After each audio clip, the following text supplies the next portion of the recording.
예, 안녕하세요. 로마서 시간입니다. 식사들 맛있게 하셨나요? 우리 잠깐 기도하고 시작하도록 하겠습니다. 하나님 감사합니다. 지금 지혜와 계시형을 기대합니다. 우리 안에 계시의 빛을 비춰주셔서 하나님의 말씀을 알아가는 기쁨을 주시고 또 말씀이 우리 삶의 아름다운 열매로 결실할 수 있도록 도와주소서. 이 시간 주님을 의지합니다. 하나님 말씀 앞에 떠는 심령 또 말씀을 갈망하는 마음을 더하여 주소서. 이 시간 주님을 의지하며 예수님의 이름으로 기도합니다. 아멘. 예, 오늘은 로마서 8장 말씀을 나누겠습니다. 예, 두 가지 주제를 나누려고 했는데요. 하나는 우리 8장 1절 2절에 죄와 사망의 법이 무엇이냐, 개인적으로 여기에 좀 확실하게 규명하고 싶어서 관심이 있었고요. 4절에 율법의 요구를 성취한다는 게 무엇이냐, 예, 또 여기에 또 여러 견해가 있어갖고 또 규명하기 원했습니다. 근데 이게 1절에서 4절 한 단락 안에 있기 때문에 두 가지 주제지만은 한 절 한 절 우리가 한 단락이기 때문에 절별 주예로 우리가 한번 살펴보도록 하겠습니다. 예, 우리가 알고 있듯이 로마서 8장 1절 다시는 정죄함이 없다, 결코 정죄함이 없다, 이 놀라운 선언은 많은 성도들에게 잘 알려진 내용이죠. 그래서 많은 신자들이 자신들에게 더 이상 정죄함이 없다고 확신하고 있습니다. 예, 여러 가지 설교를 들어보거나 성도님들이 우리 교회 말고요, 이게 예전에 대화하는 걸 보면은 이 구절 때문에 다시는 정죄함이 없다, 이렇게 확신을 가지고 있는 것을 볼 수 있습니다. 그러나 이 선언이 우리에게 어떤 삶을 요구하고 있는지 간과하고 있습니다.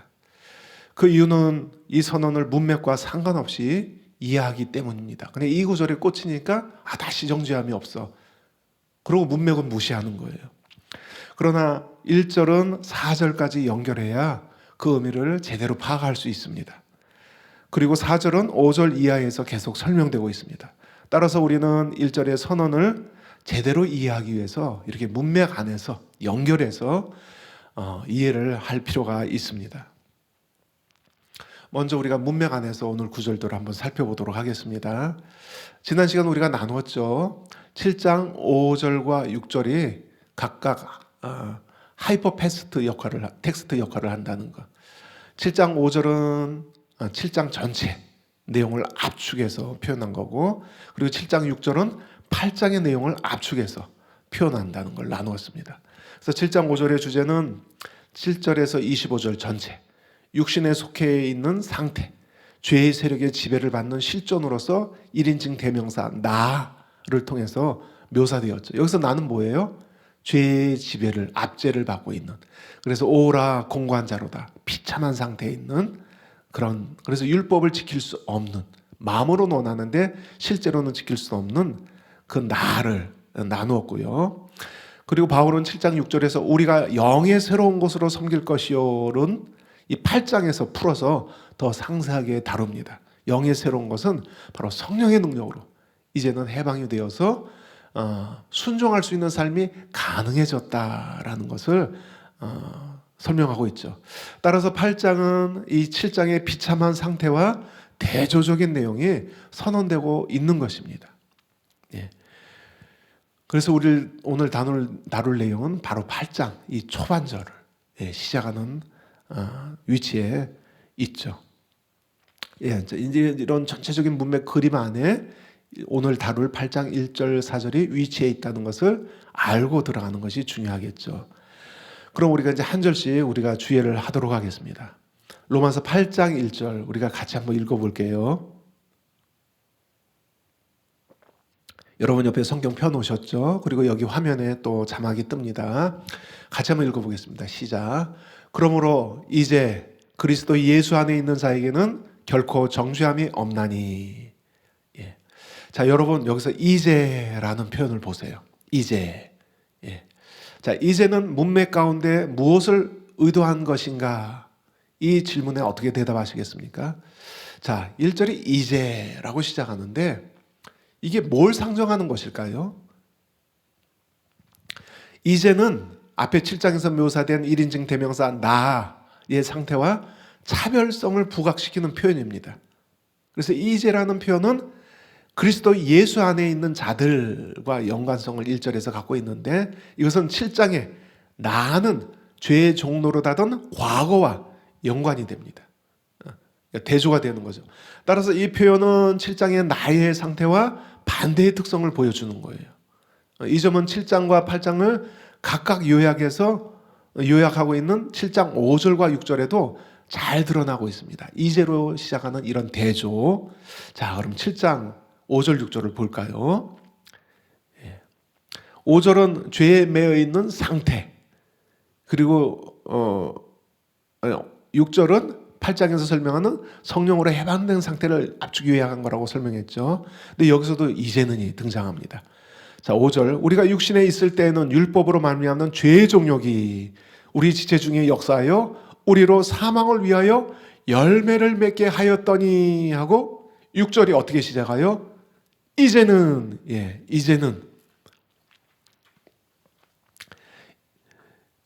이제는 우리가 얽매였던 것에 대하여 죽었으므로 율법에서 벗어났으니, 이러므로 우리가 영의 새로운 것으로 섬길 것이요 율법 조문의 묵은 것으로 아니할지니라. 여기에서 이제란 말은 그리스도의 죽음과 부활을 통해서 신자가 이제 들어서게 된 구원의 새 시대를 가리키는 거예요. 이제. 더욱이 바울은 로마서의 다른 구절들에서도 로마 독자들의 회심 이전 상태인 그때와 그리스도 안에서 새 생명을 누리는 그들의 현재 상태인 이제를 다 아주 자주 대조하여서 설명하고 있습니다. 6장에서도 7장에서도. 그래서 본절의 이제도 이러한 맥락에서 해석해야겠죠. 그리고 8장 1절의 이제라는 표현은 정죄함이 없다는 표현과 연결이 됩니다. 이것은 7장에서 1인칭 나가 죄로 인하여 사망에 이르게 하는 율법의 정죄 아래에 있는 상태와 정확하게 대조를 이루고 있습니다. 따라서 8장 1절에서 이제 정죄함이 없다 하는 선언은 7장에서 죄의 종로로 닫은 1인칭 나에 대한 것이 결코 아니라는 거죠. 7장에 나를 용인하는 표현이 아니에요. 그 나를 향해서 이제 정죄함이 없다 표현하는 것이 결코 아니라는 거예요. 1절의 표현대로 그리스도 예수 안에 있는 자들에게 해당하는 선언이라는 것입니다. 그리고 1인칭 나와는 정반대의 특성을 보여주고 있다는 거예요. 이제가 5절 6절에서도 정반대의 특성을 보여주면서 7장 5절 6절에서도 6절이 이제로 시작하는 것처럼 똑같은 그런 구조를 보여준다는 것입니다. 자, 그러면 여러분, 우리가 1절 4절 단락을 보면서 여러분이 대답해 보세요.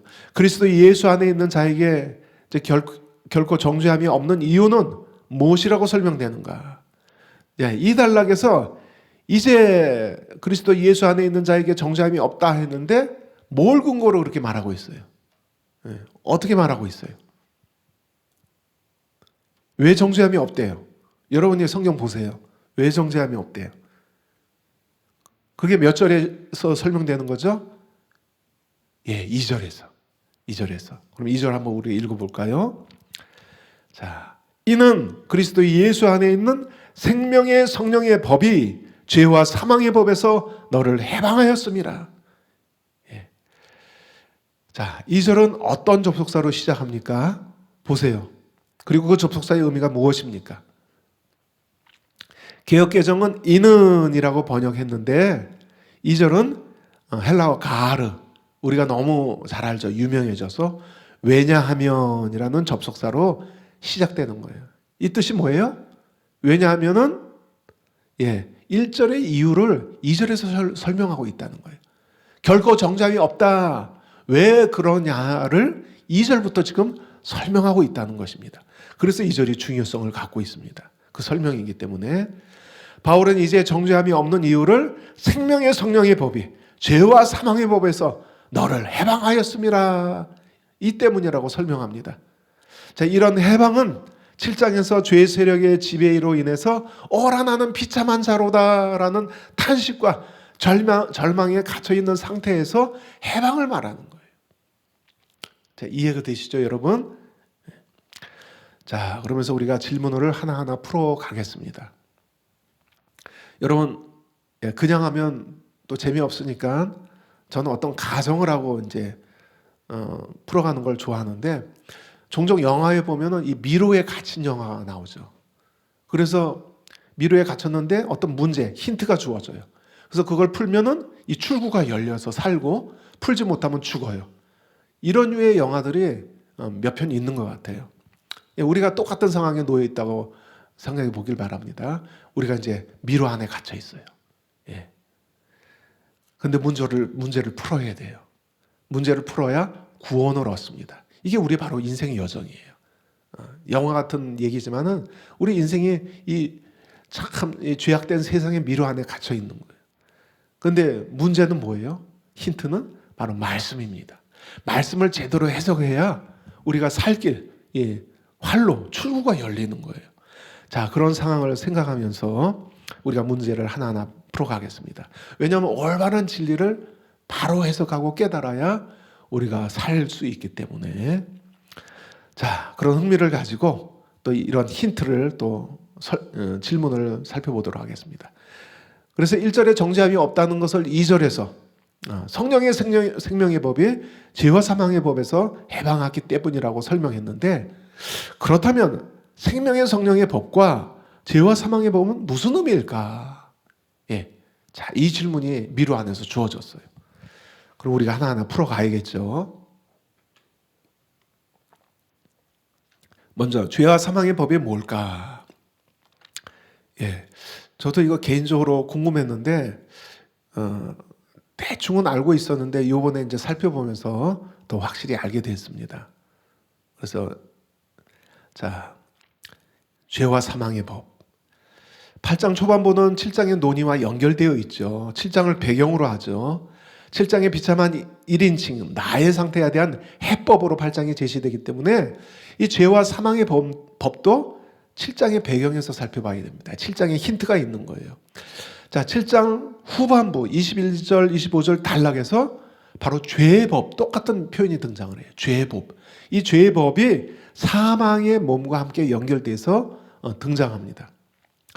자, 죄의 삭은 사망이기 때문에 죄와 사망의 법은 각각 다른 법을 의미하는 것이 아니라 하나의 표현으로 볼 수 있습니다.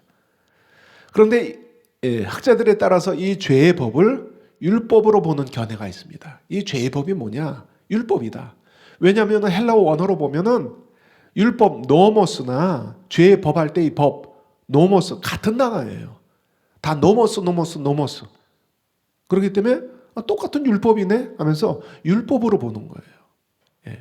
이 율법으로 보는 이유가 율법에 관해 말하고 있는 문맥에서 똑같은 율법이란 단어에 또 다른 의미를 부여하면 혼동을 줄 수 있기 때문에 바울이 그랬겠느냐 하는 거예요. 그래서 여기서 죄법, 노머스는 율법이다. 이게 대세예요. 이 해석이 대세입니다.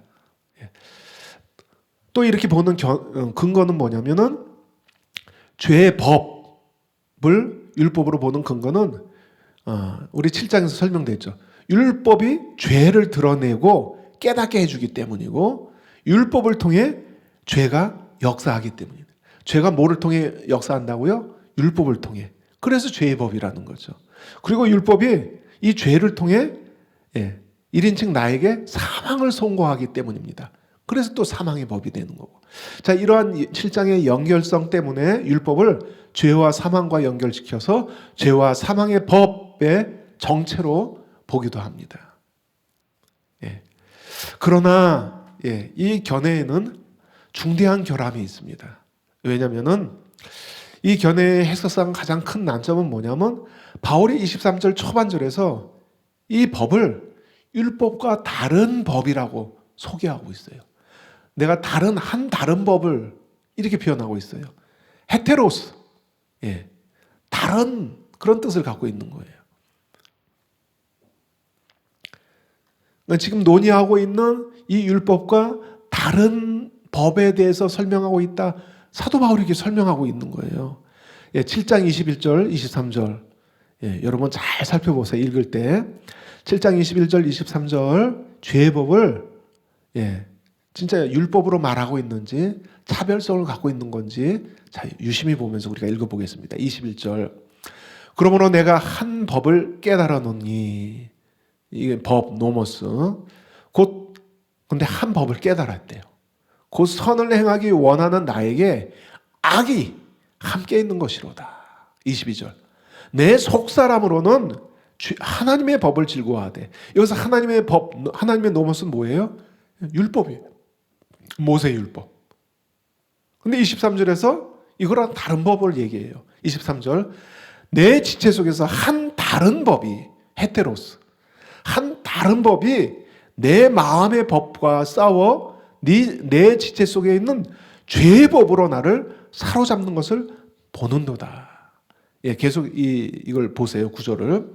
자, 이 구절을 보면서 제가 설명하겠습니다. 이 단락에서 죄의 법은 22절에 하나님 법과 구분되는 다른 법이라고 23절에서 표현됩니다. 여기서 22절에 하나님 법은 뭐예요? 모세 율법이죠. 근데 1인칭 나가 율법을 마음으로 지키길 원하기 때문에 23절에서 내 마음의 법은 바로 앞에 절에 하나님의 법을 얘기하는 거예요. 내 마음의 법. 근데 23절에서 율법을 의미하는 내 마음의 법과 죄의 법은 서로 다른 것이다. 이렇게 표현하고 있어요. 따라서 죄의 법은 율법과 다른 것을 가리킨다고 볼 수 있습니다. 이제 이해가 되셨죠, 여러분? 그렇다면 죄의 법은 무엇일까요? 21절부터 죄의 법에 대해서 설명합니다. 7장 21절 다시 한번 보겠습니다. 잘 따라오고 계시죠? 잘 따라오셔야 돼요. 미로에 갇혀 있으면 안 돼요. 미로를 탈출하셔야죠. 정신 바짝 차려야 돼요. 자, 그러므로 내가 한 법을 깨달았노니. 한 법을 깨달았대요. 곧 선을 행하기 원하는 나에게 악이 함께 있는 것이로다. 바로 2절부터 이 다른 법을 설명하고 있는 거예요. 여기서 직접 목적으로 이 법을 취하는 깨달았노니라는 동사는 이 깨달았다 혹은 또 다른 사전적인 의미로 발견하다 이 동사가 이 법을 목적으로 취할 때는요, 법을 만들어내거나 어떤 법을 공식화하는 것을 뜻하는 헬라어 용법이었습니다. 바울은 자신이 모세 율법을 만들어냈거나 발견했다고 말했을 리가 없죠. 그리고 다음 구절 22절은 접속사 가르 왜냐하면으로 시작해요. 그럼 무슨 뜻이라고 그랬어요? 22절 23절이 헬라어라 한 문장인데 근데 22절이 가르로 시작해요. 그렇다면 내가 한 법을 깨달았다 21절 이 의미를 22절 23절에서 지금 바울이 설명하고 있다는 거예요. 자, 22절 23절이 헬라어로 한 문장인데 자, 이 설명의 내용들을 보면은 죄의 법은 바로 죄의 지배력이라고 볼 수 있습니다. 다시 한번 읽어보겠습니다. 과연 그런지 여러분 보세요. 앞에서 한 다른 법을 깨달았다, 발견했다 했는데 그걸 22절, 23절에서 설명하는데 이게 어떤 성격을 갖고 있는지 설명하고 있는 거예요. 22절 읽겠습니다. 내 속사람으로는 하나님의 법을 즐거워하되 23절 내 지체 속에서 한 다른 법이 내 마음의 법과 싸워 내 마음의 법, 율법을 지키고자 하는 원하는 마음과 싸워 내 지체 속에 있는 죄의 법으로 나를 사로잡아 오는 것을 보는도다 하면서 우리가 읽진 않았지만 지난주에 다뤘던 24절 오라 공고한 자로다 하고 시작하는 거예요. 이 구절 다음에 오라 나는 비참한 자로다. 이 절망적인 상태에서 누가 나를 구원하랴 건져내랴 하고 탄식하고 있는 거예요. 그렇다면 이 죄의 법이 분명하게 우리가 읽은 데서 드러나는 거죠. 죄의라는 수식어가 설명해 주듯이 죄의 법은 결국 이 구절을 살펴보니까 율법을 순종할 수 없게 하는 죄의 지배력이다라고 볼 수 있는 거예요. 이것은 이 죄의 법을 설명하는 단락 21절, 25절 바로 이전 구절을 보면 더 확실해집니다. 20절, 7장 20절. 만일 내가 원하지 아니하는 그것을 하면 이를 행하는 자는 내가 아니요 내 속에 거하는 죄니라. 이 죄의 지배력을 확실하게 보여주는 거죠.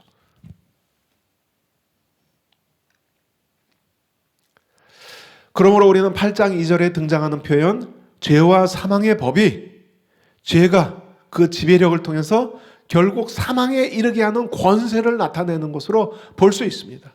그래서 크랜필드라는 학자는 이 죄의 법이란 죄에 의해 우리에게 행사된 권세, 권위 또는 지배력을 의미하는 것으로 설명합니다.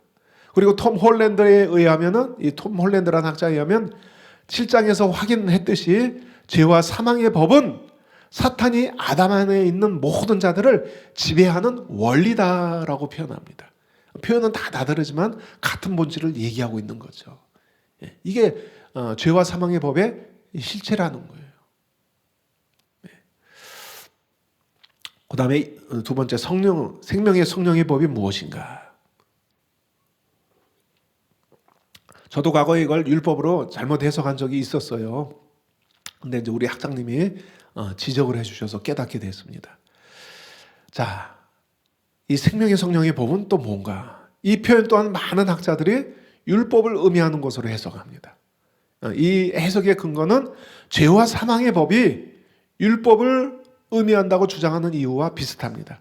먼저 이 견해의 학자들은 율법에 대해 설명하고 있는 문맥인데 똑같은 단어 노모스에 다른 의미를 부여할 수 있겠느냐 하는 반문이에요.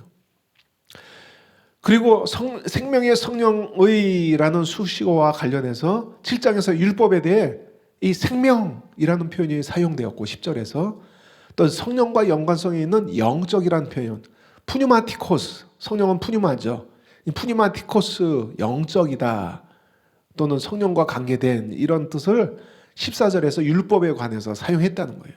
그래서 생명의 성령의 수식어를 설명하는 게 7장에서 율법과 관련돼서 다 그 근거를 찾아볼 수 있다는 거죠. 일리가 있어요. 자, 이 견해에 의하면은 생명의 성령의 법과 죄와 사망의 법이 율법을 의미합니다. 모세의 율법. 그렇다면 바울이 율법에 관해서 이중적인 측면을 설명하고 있는 것으로 보는 거예요. 하나는 같은 율법인데 죄와 사망의 법으로 보고 하나는 똑같은 율법인데 생명의 성령의 율법으로 보고 이중적인 측면이죠.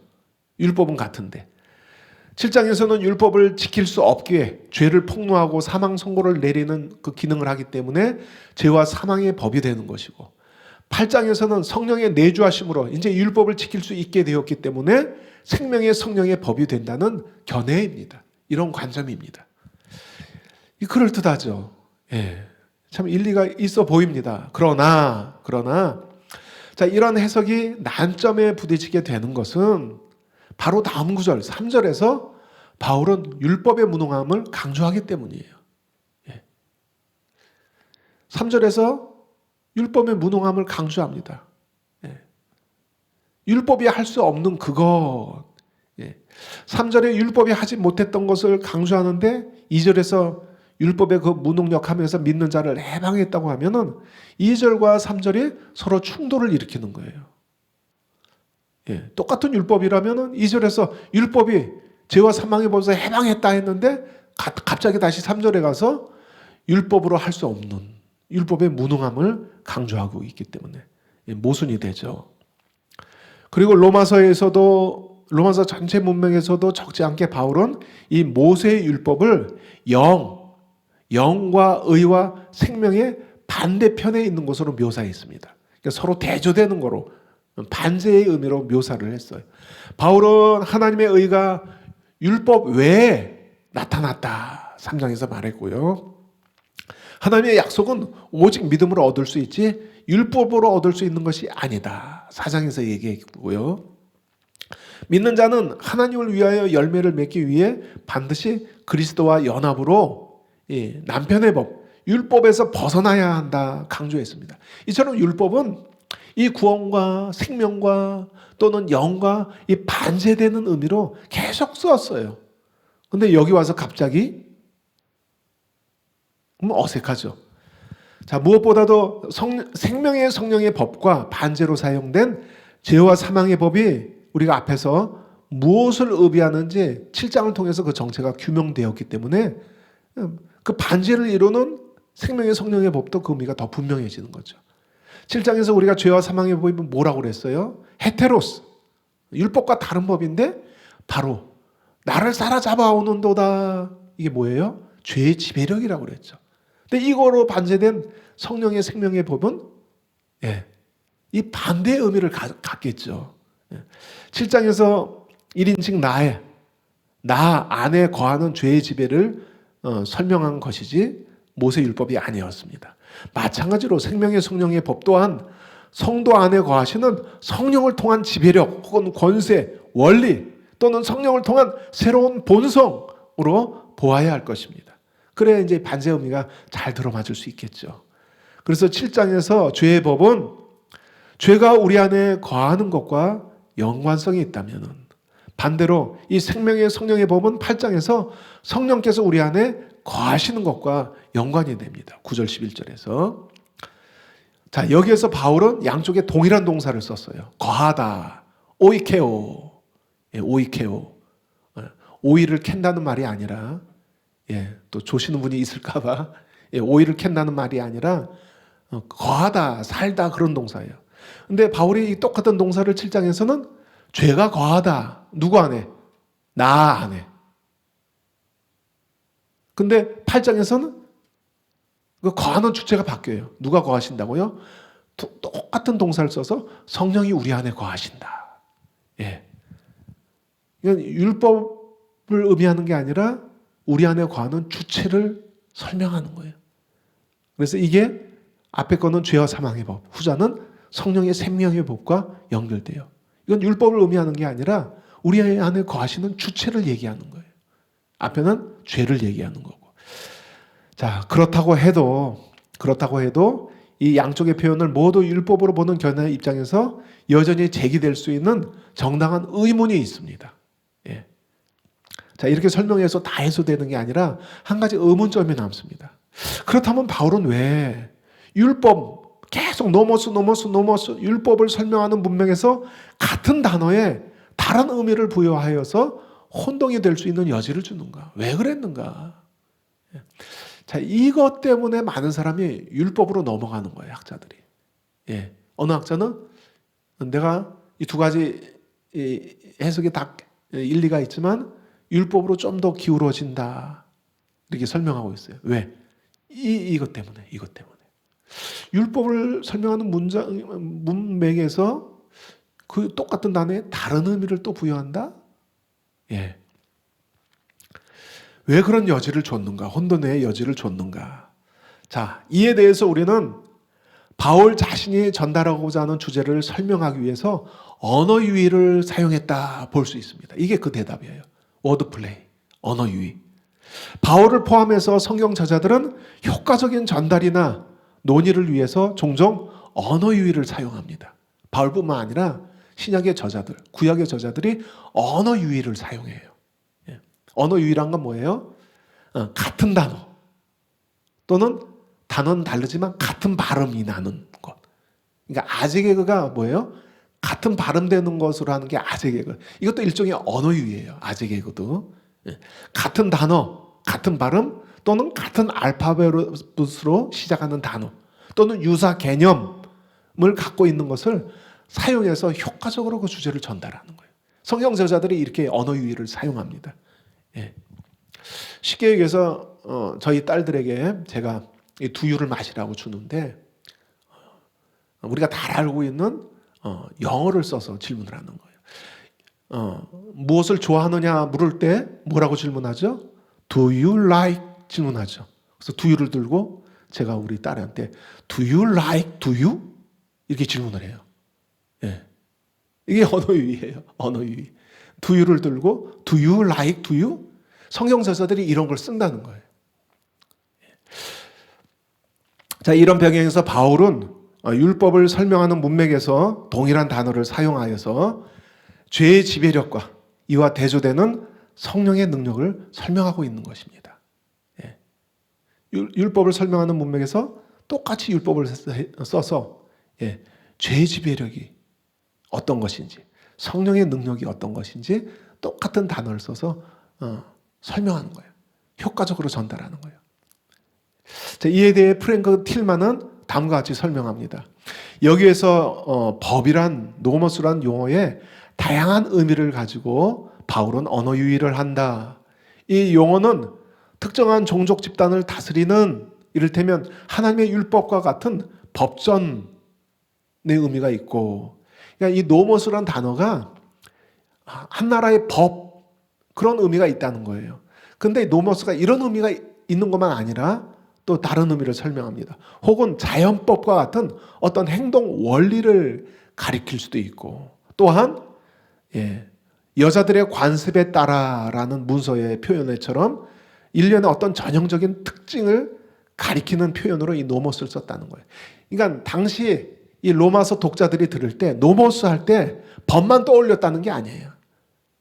그 당시 사람들이 노모스 하면 이런 크게 세 가지 카테고리의 의미로 썼다는 거예요. 어떤 자연법 같은 원리 또는 어떤 여자들의 관습에 따라 이런 표현에 나타나는 것처럼 어떤 특징을 표현할 때도 노모스를 썼다는 거예요. 그러면 당시 독자들이 율법을 설명하는 문맥이지만 내가 다른 율법과 다른 이미 설명을 했고 사도 바울이 이 언어 유희를 당신 독자들은 이해하고 있었다는 거죠. 충분히 이해하고 있었다는 거죠. 그러면 이 설명이 됩니다. 왜 율법을 쓰는 문맥에서 또 율법에 같은 의미를 부여하는가? 성경 저자들이 쓰던 언어 유희였다. 효과적인 전달을 위해서. 자, 이처럼 바울은 율법이란 단어에 의한 언어 유희로 이 수사적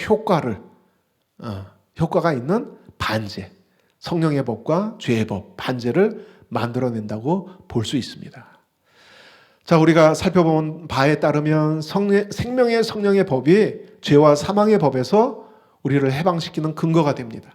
따라서 생명의 성령의 법은 죄의 지배로 사망에 이르게 하는 권세나 영향력으로부터 해방시켜서 구원의 생명을 주시는 성령의 지배력, 권세 또는 그 능력을 내포하고 있는 표현이라고 볼 수 있습니다. 또는 성령을 통한 새로운 본성. 따라서 구원받은 성도는 더 이상 죄의 지배가 아니라 생명을 주시는 성령의 지배 안에 있는 자라는 사실을 우리로 깨닫게 해줍니다. 그래서 우리는 신앙생활 할 때 패배의식을 버려야 돼요. 난 안 돼. 사탄의 미혹. 넌 할 수 없어. 아니에요. 생명의 성령의 법이 죄와 사망의 법에서 너를 해방하였습니다. 이걸 믿어야 돼요.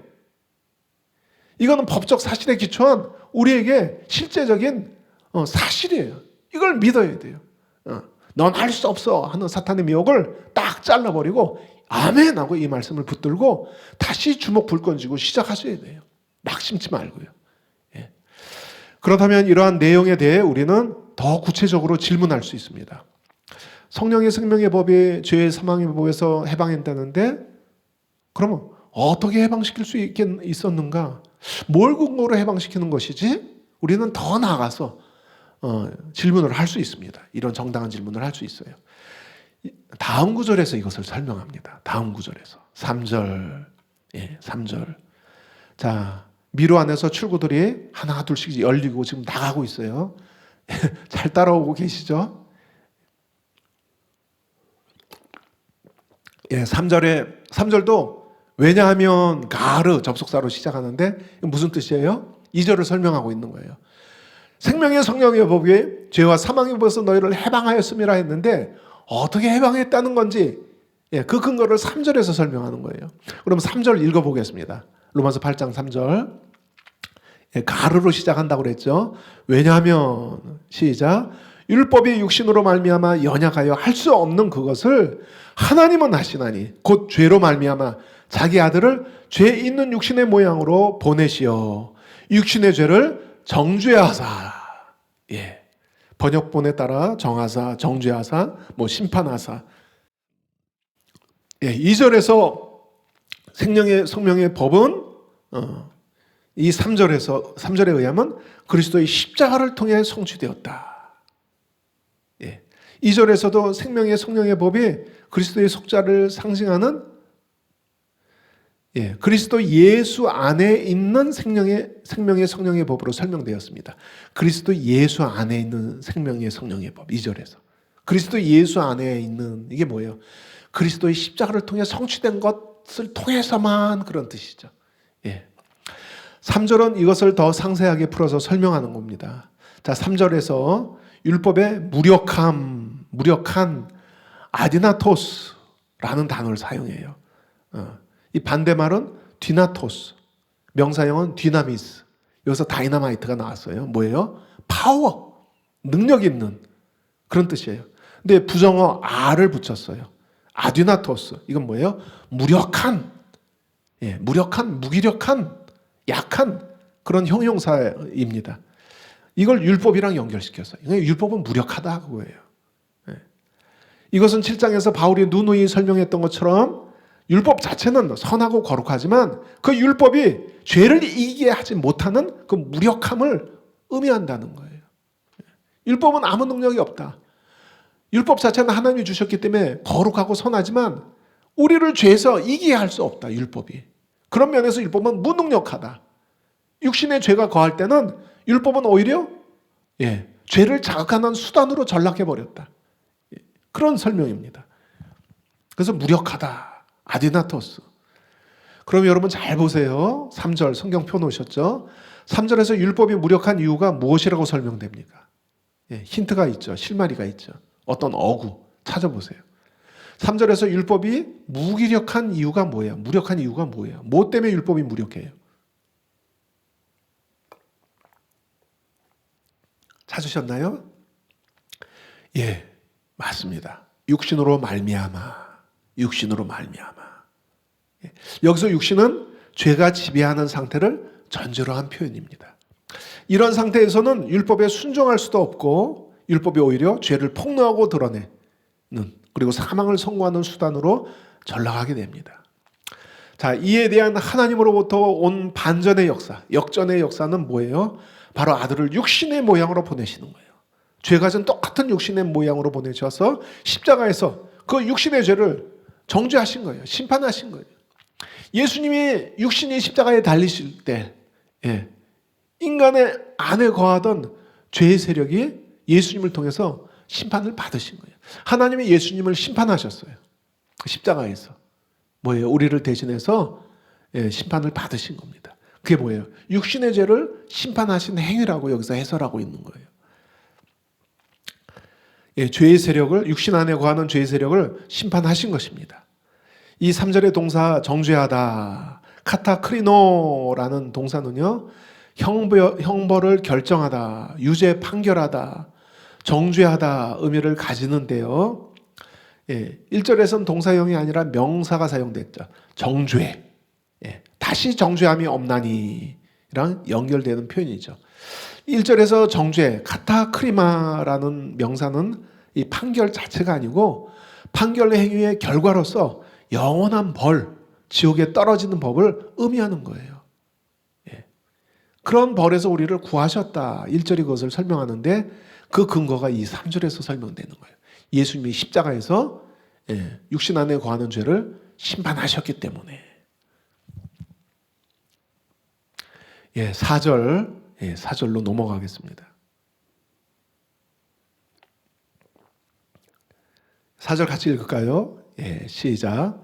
육신을 따르지 않고 그 영을 따라 행하는 우리에게 율법의 요구가 이루어지게 하려 하심이니라. 이 4절은 3절과 헬라어로 한 문장이에요. 떨어진 구절이 아니라 3절과 4절이 한 문장입니다. 근데 4절은 헬라어로 목적절 또는 결과절을 의미하는 거예요. 그러니까 목적절이나 결과, 그리스도께서 육신의 죄를 심판하신 것에 대한 목적이나 결과를 설명하는 구절이란 뜻이죠. 그리스도께서 육신의 죄를 심판하신 목적이나 그 결과는 여기서 4절에서 육신을 따르지 않고 성령을 따라 행하는 자에게 율법의 요구가 성취되게 하는 것이다 라고 설명합니다. 그런데 몇몇 학자들은 이 4절을 이 율법의 요구가 성취된다는 것을 오로지 법정적인 의미로만 이해를 합니다. 그 결과로 신자들의 실제적인 순종의 필요성을 무시해버려요. 이 율법의 요구를 이룬다는 걸 신자들이 이룬다는 뜻이 아니라 3절과 연결시켜서 예수님께서 율법의 요구를 이루셨다라고 보는 거예요. 그렇게 해석하는 거예요. 대표적으로 칼빈이 이렇게 해석하고 케제만, 더글라스 무, 요즘 학자죠. 더글라스 무, 피츠마이어, 마운스, 이 유명한 학자들이 이렇게 해석을 해요. 칼빈주의의 입장이죠. 자, 이 견해에서 율법의 요구가 이루어지다.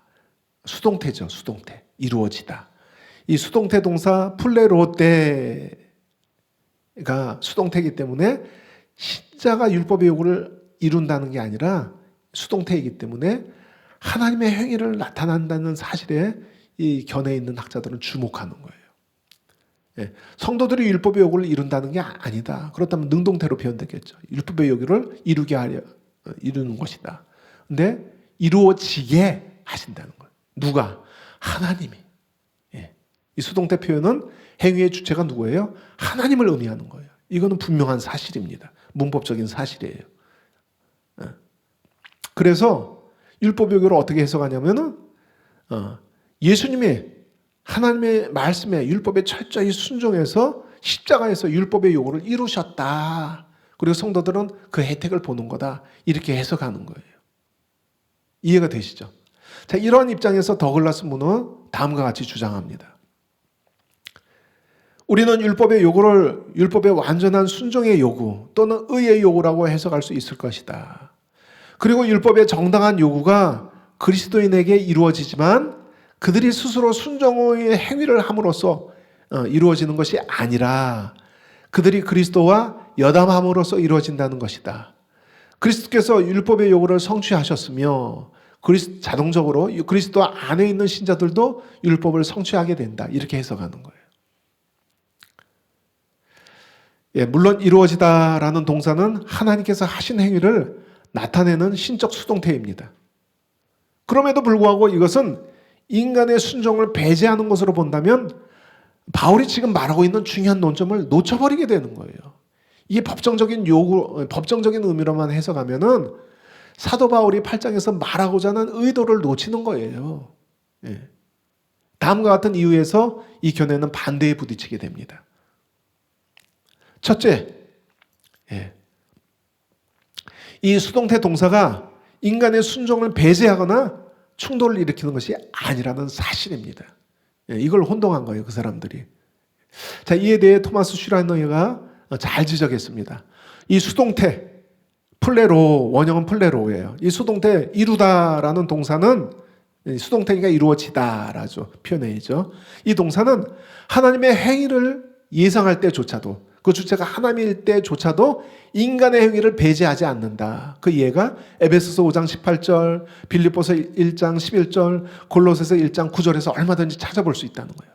특히 고린도후서 10장 6절이 중요한데 고린도후서 10장 6절에서 분명히 이것이 나타나는데 이곳에서 바울이 너희의 복종이 온전하게 될 때마다 온전하게 될 때 이 온전하게 되다가 같은 동사예요. 8장 4절과 이루어지게 하다. 온전하게 되다. 이루어지게 될 때 같은 동사, 같은 수동태를 쓰고 있습니다. 8장 4절과. 근데 뭐가? 너의 복종이 온전하게 될 때. 이 구절에서 나오는 이 수동태 플레로데는 분명히 주체가 하나님이에요. 하나님의 행위를 가르치지만 하나님의 행위가 인간의 순종을 제거하는 것이 아니라 오히려 순종을 위한 토대가 되는 것을 이 구절에서 살펴볼 수 있어요. 왜냐하면 순종은 오직 인간이 실제로 행하는 것을 가리키기 때문이고 또 동사 플레로데의 주어이기 때문에 인간의 복종이 이 수동태 동사의 주어예요. 이게 8장 4절과 너무나도 유사점을 갖고 있는 거예요. 율법의 요구 역시 인간의 순종을 가리키기 때문에 두 경우 모두 이 플로로데의 사용은 인간의 순종이라는 개념을 포함하고 있고 동시에 그러한 순종이 신자들에 대한 하나님의 행위로 인한 것이라는 것을 강조하는 거예요. 수동태의 주체는 하나님입니다. 하나님이 이렇게 순종할 수 있게 하셨다는 거예요. 어떻게 해요? 성령을 따라 행함으로써. 근데 분명히 인간이 성령을 따라 순종해야 된다는 것을 여기서 말하고 있는 거예요. 이게 사도 바울의 논의의 초점이에요. 이걸 놓치면 안 된다는 거예요. 예, 둘째로, 예. 첫째는 이걸 법정적인 의미로만 해석하는 견해에 반대되는 첫 번째 의미는 수동태 동사가 인간의 순종을 배제하지 않는다. 두 번째는 7장과 8장의 문맥에서 율법의 요구를 이루는 것은 단순히 법정적인 의미에 국한할 수 없는 이유는, 말이 좀 제가 교정을 봐야 되는데, 그렇게 국한할 수 없는 이유는 7장에서 1인칭 나는 죄의 지배로 인해 율법을 실현할 수 없는 무력하고 비참한 상태였다는 것이 강조되었는데, 바울이 이에 대한 해법을 8장에서 제시하기 때문에 7장에서는 율법을 지킬 수가 없어요. 그래서 공고한 자로다. 그래서 8장을 설명하는데, 그런데 법정적인 의미로만 해석해버리면 인간이 할 게 없다? 바울의 논의가 그게 아니라는 거죠. 그렇게 제안해버리면 바울의 의도를 무시하는 게 됩니다. 8장에서 죄를 정죄하신 예수님의 십자가의 사건을 근거로 이 법정적인 의미는 3절에 분명하죠. 심판의 사건이죠. 이 십자가 사건을 근거로 실제 죄의 지배에서 성령의 능력으로 해방되어서 율법을 요구를 실제로 성도들이 행할 수 있는 삶을 보여주는데 바울 논의에 초점이 있는 거예요. 그래서 토마스 슈라이너는 다음과 같이 그 초점을 잘 설명합니다. 8장 4절에서 순종을 법정적인 범주들에만 제한시키는 자들은 바울이 논증하는 범위를 상당 부분 놓치고 있는 것 같다. 신자들이 성령의 능력으로 살아간다고 해서 도덕 규범들을 버려서는 안 된다. 바울이 주장하는 것은 성령을 가진 자들이 실제로 율법을 지켜야 한다는 것이다. 실제로 율법의 본질, 구약의 제도로서 율법은 지키지 않았지만 그건 폐기됐기 때문에 율법의 그 도덕적인 본질, 너희 하나님이 거룩하니 너희도 거룩하라, 또는 서로 사랑하라, 사랑하는 한 말씀에 모든 것이 이루어졌다, 또는 산상수훈에서 나타나는 그런 율법에 예수님이 밝혀내시는 본질들, 이런 본질들은 성령의 능력을 따라서 지켜야 한다는 거예요. 이해가 되시죠? 세 번째, 셋째 반대. 셋째 반대. 4절에서 육신을 따르지 않고 그 영을 따라 행하는 우리에게 율법의 요구가 이루어지게 하신다는 이 표현을 간과해서는 안 됩니다. 여기서 분명히 뭐라고 표현하고 있어요? 육신을 따르지 않고, 율법의 요구가 누구에게 어떻게 이루어진다고요? 육신을 따르지 않고 그 영을 따라 행하는 우리에게 이루어지게 하신다는 거예요. 이거는 율법의 요구가 어떻게 이루어지는지 그 방식을 보여주는 거예요. 영을 따라 행하는 우리가 전제되어 있는 표현이에요. 그런데 그 바울은 이것을 4절 다음으로 이어지는 구절들에서 더 자세히 풀어서 설명합니다. 성령을 통해 율법의 요구가 성취된다는 것이 어떤 것인지 이 5절, 7절 단락에서 더 이것을 설명하는 거예요.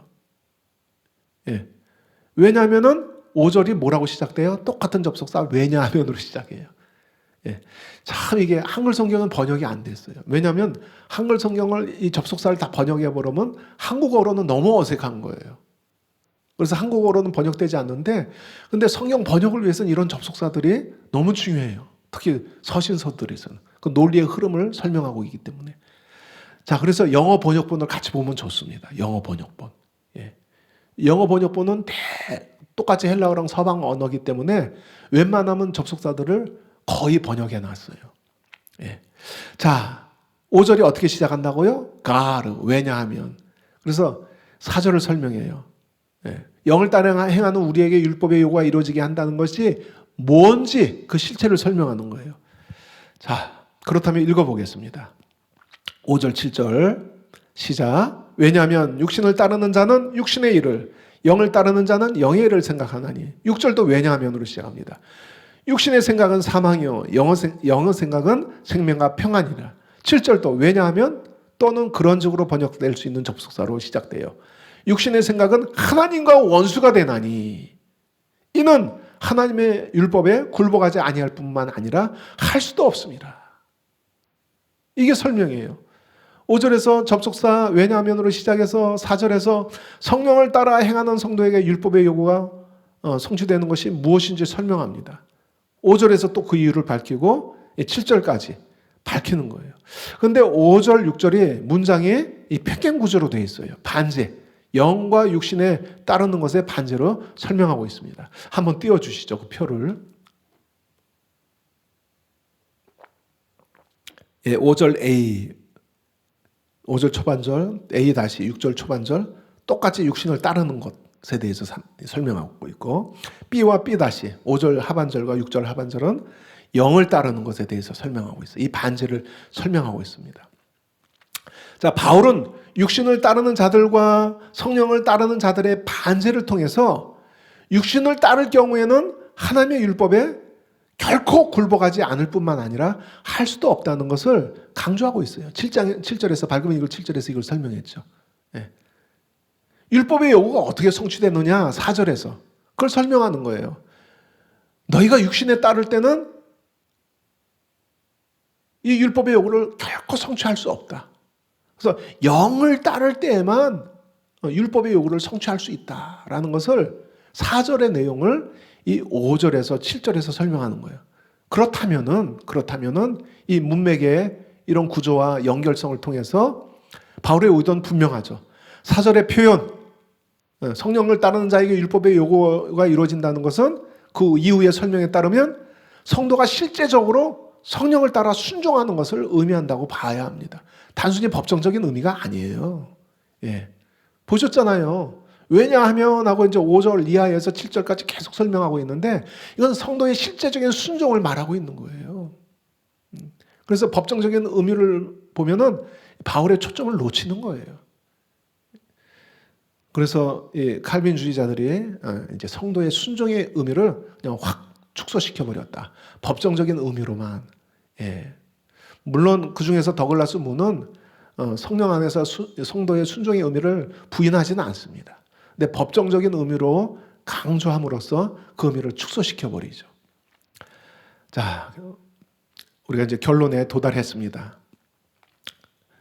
두 가지 주제였지만은 한 단락 안에 섞여 있어서 우리가 같이 살펴봤습니다.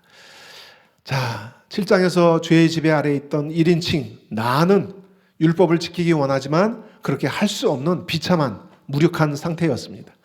그러나 예수님께서 죄의 세력을 십자가에서 심판하셨기 때문에 죄의 지배 아래서 해방되어서 이제는 성령을 따라서 율법의 요구를 성취할 수 있게 되었습니다.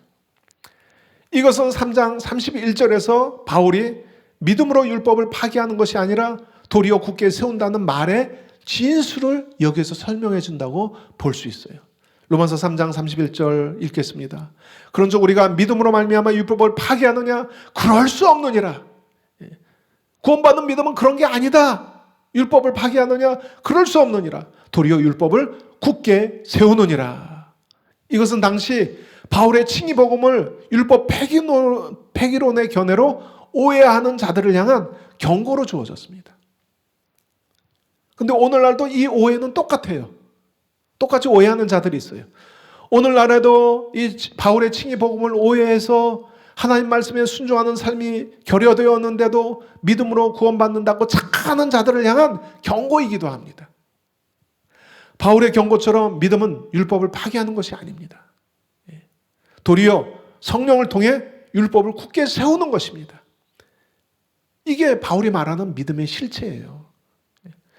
바울이 반대한 것은 믿음의 반대 주제로 쓰인 율법의 행위이지 믿음으로 성취하는 율법의 요구를 반대한 것이 아닙니다. 이 차이를 이해하는 것이 너무 중요해요. 율법의 행위가 아니다 하니까 행위를 다 부정해버려요. 근데 바울은 바울 서신에서